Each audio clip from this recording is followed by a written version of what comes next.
Hello, नमस्कार, सत श्री अकाल, आदाब। कैसे हैं आप? बिल्कुल स्वस्थ होंगे, खुश होंगे और मालिक की कृपा पूरी आप सबके ऊपर, हम सबके ऊपर है, ऐसा मैं मानती हूँ। अब साथियों, मौसम है रंगों का, यानी होली का। तो जो प्रमुख कथा है वो तो आप जानते ही हैं, होलिका और प्रहलाद की। इसके अतिरिक्त भी 4 और कथाएं हैं, यानी पंच कथा है। इनको सुनने से अपनी संतान दुखों से मुक्त होती है, हर दुख से छुटकारा होता है।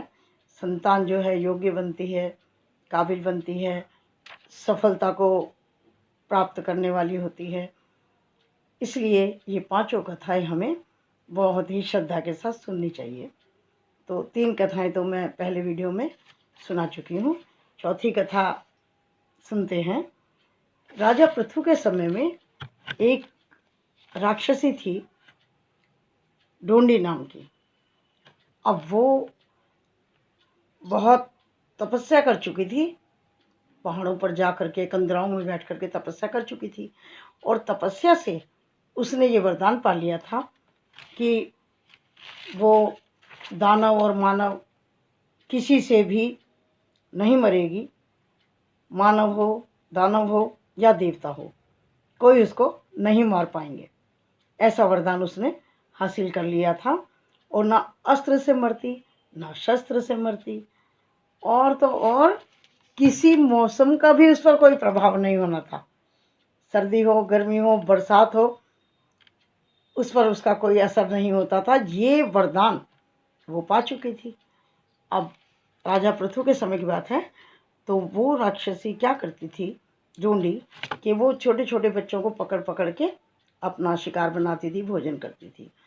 अब बहुत परेशान थे, अब उसको मारना एक तरह से असंभव हो गया था।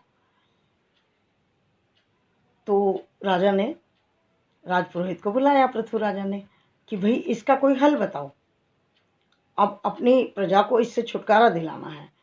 तो राजपुरोहित ने कहा कि इसे वरदान तो प्राप्त है, दानव मानव और देवता कोई इसको नहीं मार पाएंगे, लेकिन शिव जी का श्राप भी है इसको।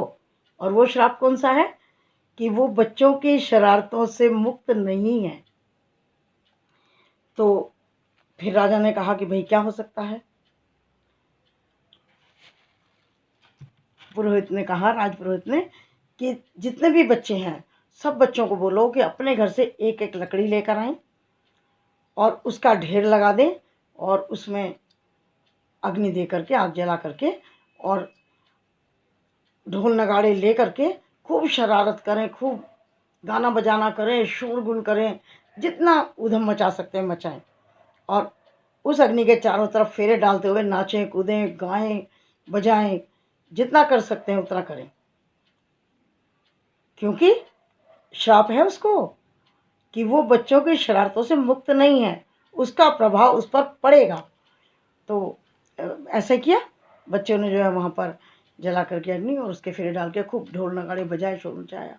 अब ढूंढी तो बड़ी खुश हो गई कि बहुत सारे बच्चे मिलेंगे आज तो मुझे।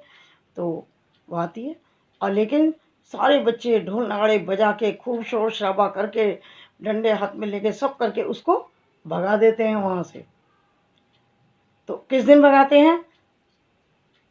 होलिका दहन वाले दिन, यानी कि फागुन मास की पूर्णमासी को उसको भगा देते हैं अपने राज्य से। सारे बच्चे मिल करके उसको निकाल देते हैं। तो अगले दिन बहुत खुशी होती है उस पूरे राज्य में कि मुक्ति मिल गई हमको उस राक्षसी से। तो फिर इसलिए सबने रंग गुलाल लगाया, बढ़िया बढ़िया भोजन किया और खूब आनंद मनाया। तो ये होली का त्यौहार उससे भी संबंधित है। और इसके साथ साथ पांचवी बात भी कर ही लेते हैं कि राधा और कृष्ण का जो पवित्र पावन प्रेम है, ये त्यौहार उसको भी दर्शाता है। होली का त्यौहार उसको भी दर्शाता है। कैसे कि मथुरा में और वृंदावन में होली की बहार है, उनके प्रेम को जैसे अग्नि साक्षी होती है ना, तो उसी तरह से अग्नि जला करके उसके फेरे सब ले करके तो वहाँ पर बहुत खुशी मनाई और अगले दिन भी उन्हीं के प्रेम को दर्शाया जाता है। इसीलिए आप जानते हैं मथुरा की और वृंदावन की होली तो विशेष है, जानते हैं आप सभी।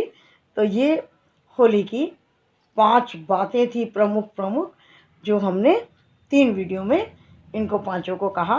तो आप इनको पांचों कथाओं को अवश्य सुनिएगा क्योंकि ये मंगलकारी हैं और मैं आशा करती हूँ कि ये रंगों से भरा त्यौहार आपके और हमारे सबके जीवन में रंग भरेगा और सबके घरों में आपके हमारे खुशियाँ होंगी।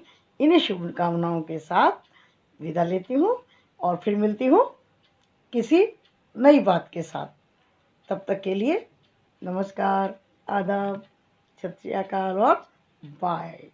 ध्यान रखिएगा अपना, होली खेलिएगा ज़रूर, लेकिन कोरोना है ना, उस हिसाब से थोड़ा अपना स्वास्थ्य का भी ध्यान रखिएगा।